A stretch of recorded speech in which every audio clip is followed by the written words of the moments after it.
O site Mar Sem Fim volta a entrevistar ambientalistas notáveis. O nosso papo de hoje é com José Pedro de Oliveira Costa. Ele tem graduação em Arquitetura e Urbanismo pelo Mackenzie, ele tem mestrado em Planejamento Ambiental pela famosíssima Berkeley, dos Estados Unidos, é doutorado em Arquitetura e Urbanismo pela USP. Veja que é um belíssimo currículo. Tudo bem, Zé Pedro? Tudo bem, obrigado pelo convite. Imagina, prazer. Eu queria que você contasse para os ouvintes um pouquinho como é que você se engajou, como é que começou o seu engajamento com o meio ambiente. Bem, na época que eu trabalhava recém-formado com questões de arquitetura, o tema ambiental era o tema mais, moderno, mais em evidência. A questão da poluição estava gravíssima em São Paulo. Então, em 1970, a gente andava pela Avenida Paulista, não via o fim da avenida por causa da poluição que a gente conseguia pegar na mão. Fora isso, a devastação das florestas, a devastação da Amazônia, e aconteceu a Conferência de Estocolmo, em 72. Então, nós todos, jovens, estávamos muito ligados nesse tema. Depois foi criada aqui a Secretaria Especial do Meio Ambiente, e eu, como arquiteto, também preocupado com planejamento regional, preocupado com as nossas matas que eu via desaparecer, estava sempre ligado nisso. Mas nunca me ocorreu trabalhar especificamente nisso. Quando, em mais ou menos 72, 73, se anunciou a criação de um grupo de trabalho para subsidiar o novo governo do Paulo Egídio Martins, eu fui convidado, junto com alguns amigos, para trabalhar na parte de transportes. Nessa época eu trabalhava na companhia do metrô. E fui a uma reunião e disseram lá, cada um apresentou o que tinha que fazer. Um era educação, outro segurança, outro nós transportes. No final o coordenador perguntou, e alguém tem alguma sugestão? Eu falei, eu tenho. Devia ter alguém cuidando de florestas. Ele falou, você tem toda a razão. E você vai cuidar. Eu falei, mas eu não entendo nada disso. Eu falei, não, mas agora você se vira. Vai procurar lá o Paulo Nogueira, deu o endereço, etc. e tal. Eu já tinha sido colega do filho dele. Então, aí comecei a me interessar e foi uma espécie assim de um redemoinho, uma coisa que absorveu, não acabar mais. Quando o Paulo Egídio assumiu o governo, eu fui trabalhar na Secretaria do Planejamento como assessor de meio ambiente. Comecei a fazer propostas de parques, que já estavam naquela época propostos do plano de trabalho que eu tinha feito.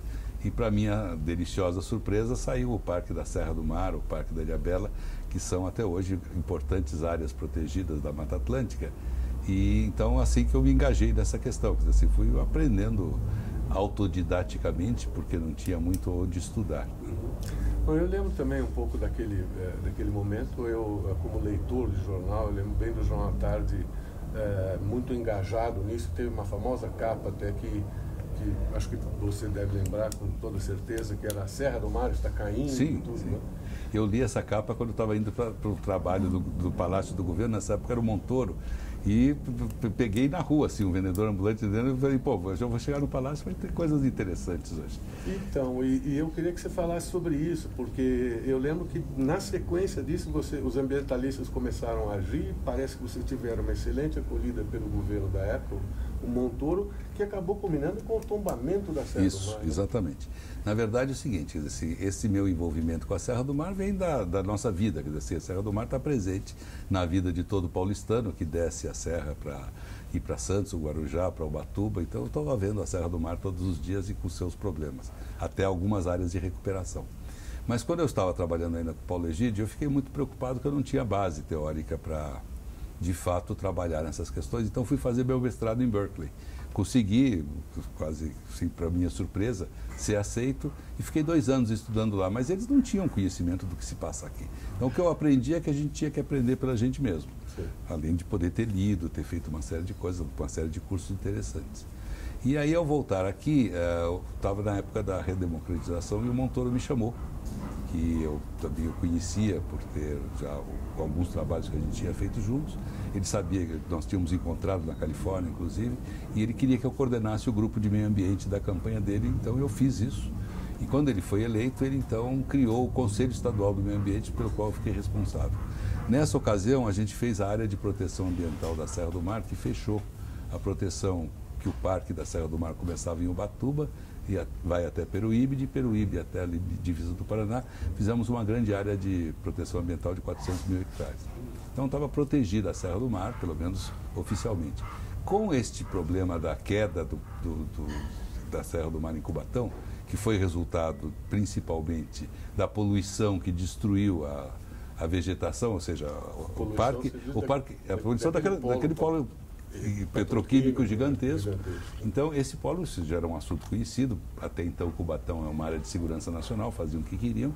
E, de repente, numa chuva mais forte de janeiro, a serra desabou. Até seu irmão Rodrigo, que dirigia na época o Jornal da Tarde, fez um grande escarcéu que foi muito bom, porque, de fato, o Montoro perguntava: o que nós fazemos agora? Eu falei: governador, agora tem que prevenir para que não aconteça em outros lugares. Mas o que a gente pode fazer? Eu falei: olha, a serra está protegida, mas os ecologistas gostariam muito de que ela fosse tombada, porque o Condefat, à época, tinha um prestígio muito grande. Eu falei: não, mas eu acho boa ideia. Eu falei: o tombamento tem tais e quais implicações e tem tais e quais qualidades. Não, eu fecho. Daí fomos ao Condefat, certo? Eu me transformei em conselheiro do Condefat, coordenei essa parte técnica. O Modesto Carvalhosa, à época, foi escolhido para ser o presidente do Condefat, com um entusiasmo muito grande. Então havia uma conjunção assim astral muito favorável. Governador, o Jorge Cunha Lima era o secretário, o presidente do conselho, o conselho muito entusiasmado. Nós fizemos um tombamento de 1.300.000 hectares, que até hoje é a parte mais importante, eu diria, de proteção da Serra do Mar no estado de São Paulo e até em outros estados, porque não implicou em desapropriação e protegeu também os morros testemunhos, ou seja, de uma área que a gente tinha de 700.000 hectares protegido, a gente pode ampliar para uma área maior que sempre está precisando de uma discussão, de adaptações, mas é o cerne principal desse trabalho, que eu considero dos mais importantes que já fizeram no Brasil. E, para minha surpresa, no ano seguinte, o Paraná gostou da ideia e resolveu tombar a Serra do Mar também. Então, daí virou um programa nacional, ainda no governo Montoro. Hoje, a Mata Atlântica está tombada do Rio Grande do Sul até a Bahia, e resultou desse trabalho o reconhecimento pela Unesco dessa região como uma reserva da biosfera. Então, esse trabalho teve uma consequência num órgão cultural internacional. Explica rapidinho, porque nem todo mundo sabe, o que é, afinal, uma reserva da biosfera? Reserva da Biosfera é um projeto, um programa da Unesco, que tem um programa específico para isso, que implica em um método de planejamento que é acordado entre a Unesco e o seu programa e o país que o propõe.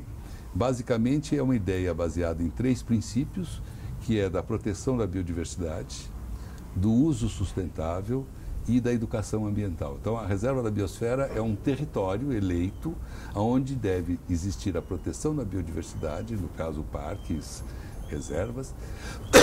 Também deve estar o desenvolvimento sustentável e esta proteção deve ser educativa. E ela está baseada também num zoneamento, que é muito fácil de lembrar, porque ele é explicado como sendo um ovo frito. A gema do ovo, no caso, o centro é a zona core, é uma zona de proteção integral, um parque, uma reserva biológica, uma estação ecológica.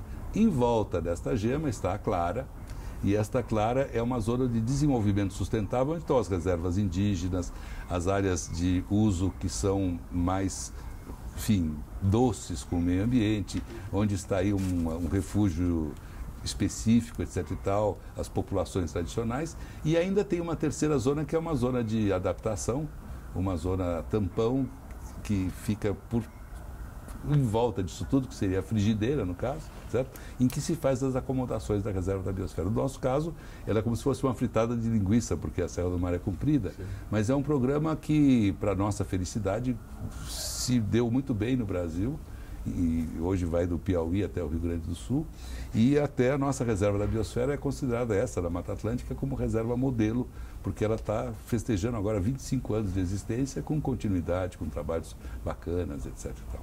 Bom, dando um pulo agora, você citou tantos nomes aí interessantes que o governador do estado, Franco Montoro, Paulo Egídio Martins, enfim, gente de alto nível. Eu fico até um pouco saudosista. Hoje é tão raro encontrar gente desse nível, né? À época a gente achava que nós estávamos vivendo um momento assim, muito ainda primeiro. Paulo Nogueira Neto, que eu não mencionei também, só de passagem, era uma pessoa que tinha essa visão de dizer: nós estamos numa guerra sem luta, mas quanto mais rápido a gente conseguir proteger, melhor, porque a destruição está avançando. Então nós temos que evitar que isso aconteça. Agora, a gente imaginava que a questão ambiental fosse uma questão que fosse crescer e realmente ser absorvida por todos. E, de fato, ela foi. Hoje ela faz parte da ideologia de todos os países, a questão do desenvolvimento sustentável, depois da Conferência do Rio. Mas a execução da proteção da biodiversidade é como uma montanha-russa. A gente teve momentos muito importantes do governo Paulo Egídio, depois do governo Montoro, depois alguns picos aqui, depois a coisa para. No governo federal, a gente conseguiu, eu tive também o privilégio de poder trabalhar lá, lá pelos anos 2000, a gente conseguiu ampliar muito a criação de novas áreas protegidas, porque o Brasil é o país mais biodiverso do mundo. E nós não estamos ainda com a nossa biodiversidade inteiramente protegida, que é uma parcela razoavelmente pequena do território, que estrategicamente precisa ser protegida. É verdade, é por isso que eu, exatamente pelos motivos que o Zé Pedro explicou, que eu volta e meia, quando estou escrevendo, ou mesmo fazendo meu programa, eu tenho dito que o maior ativo, na minha visão, o maior ativo que o Brasil tem, aquilo que o diferencia dos outros países, é a biodiversidade, né? E às vezes nem sempre parece que isso é reconhecido no poder federal, especialmente atualmente. É uma lástima, é verdade o que você está dizendo, porque de fato o Brasil é o país mais biodiverso do mundo. E quando eu tive no governo federal do ano 2000, responsável pela biodiversidade brasileira, estava lá o Braulio Dias, que hoje é o secretário-geral da Convenção da Biodiversidade, que desenvolveu um trabalho que a gente achou muito importante, de identificar as áreas prioritárias para a conservação da biodiversidade. Esse trabalho é um trabalho sempre em progress. Aliás, aqui em São Paulo foi feito um projeto Biota também, coordenado pela Unicamp, que é um detalhamento deste projeto, ele está sempre sendo atualizado, e mostra que é muita coisa que precisa ser feita. Quer dizer, no estado de São Paulo, todo o interior do estado foi destruído e precisa recompor e proteger as pequenas matas que sobraram.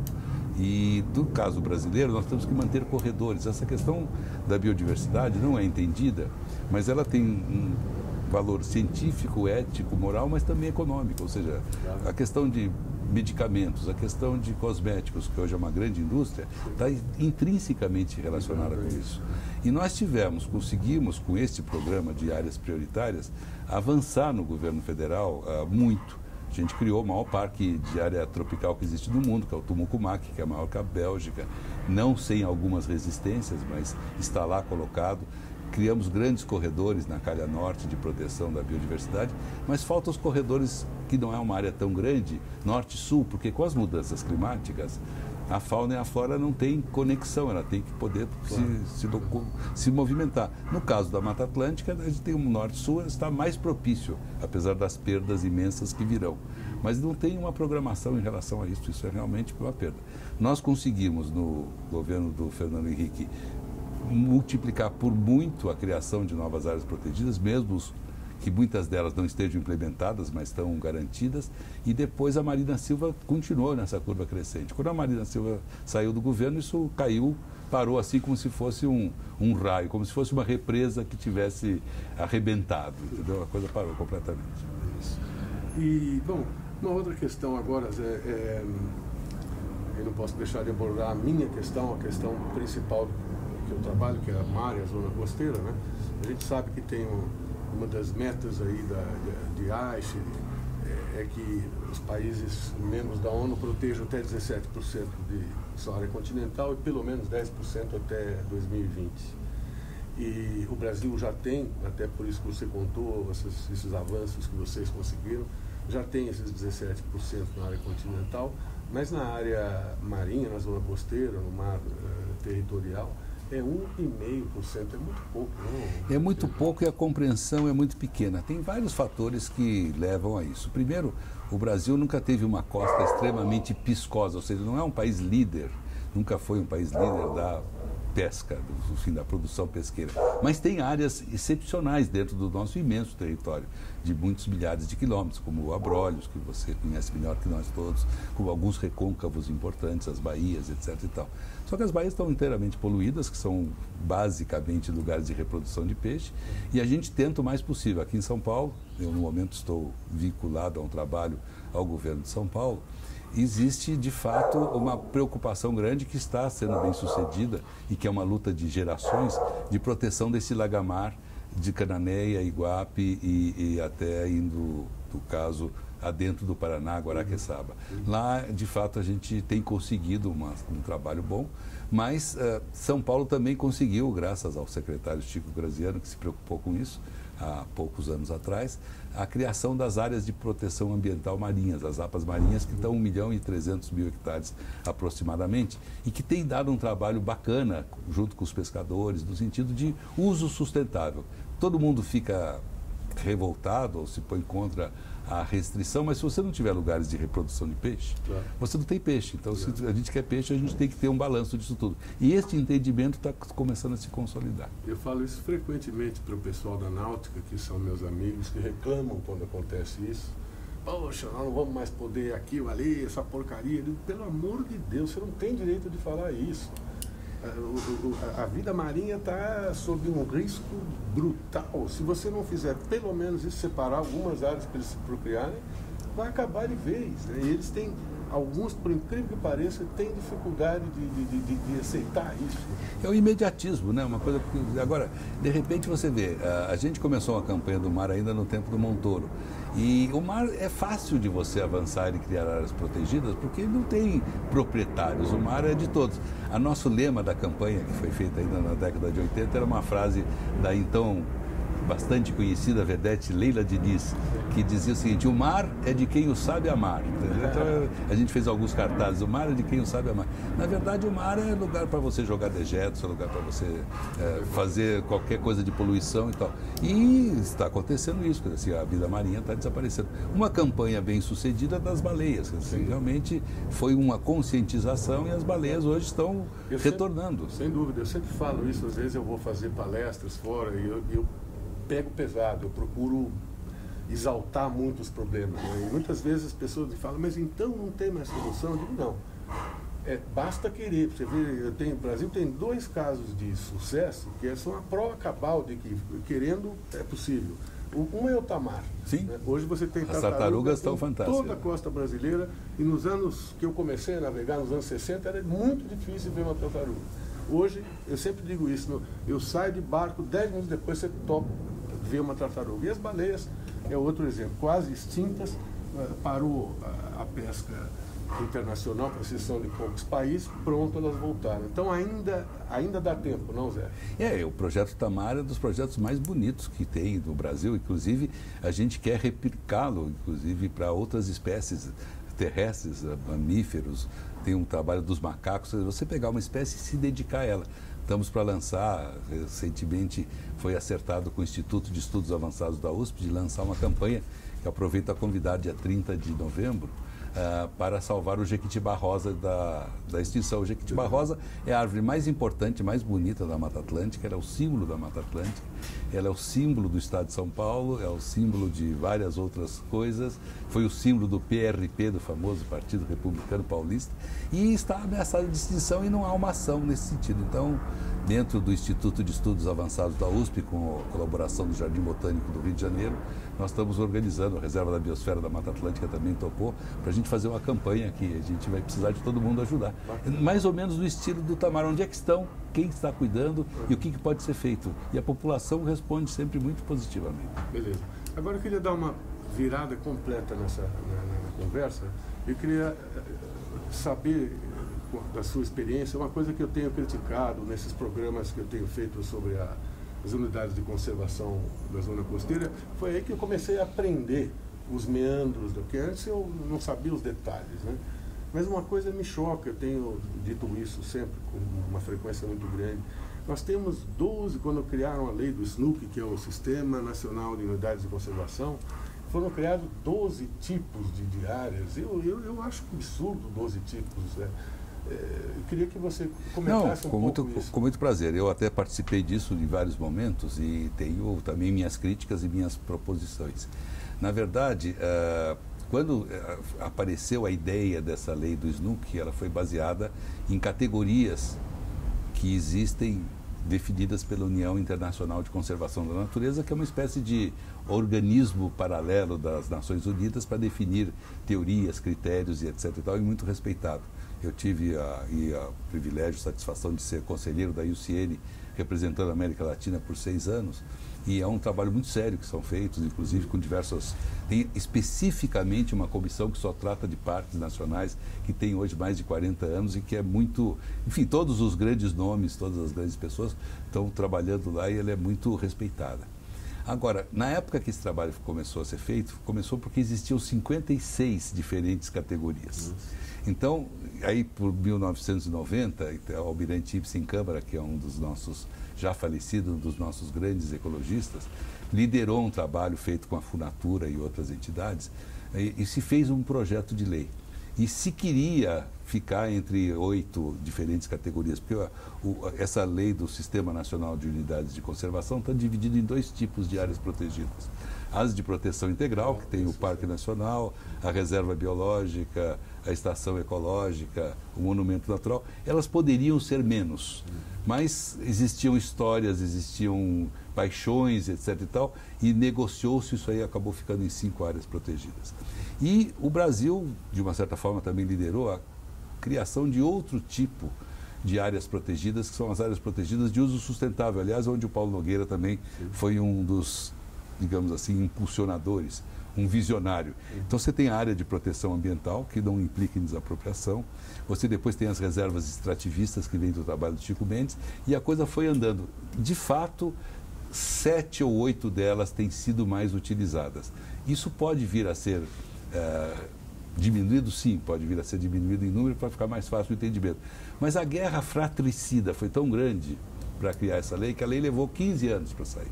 Eu tive também condições, quando eu estava no governo federal, de participar da aprovação dessa lei e quase que fui assassinado de tantos amigos que estavam, eu quero isso, não quero aquilo. Falei, nós vamos fazer a lei, depois a gente vai ver o que acontece. Então, houve muita cicatriz para chegar, mas quando a lei ficou pronta, todo mundo viu, olha, com os defeitos que ela tem, ela passou um outro parâmetro, ela permite agora a compensação ambiental, então ela mudou o patamar da onde as coisas se colocam. Nenhuma lei é perfeita. Claro. Essa daí tem suas imperfeições, mas o fato dela existir, ela dá um dimensionamento que possibilitou uma série de coisas. Pode ser melhorada? Pode. Por enquanto, ela está cumprindo a sua função.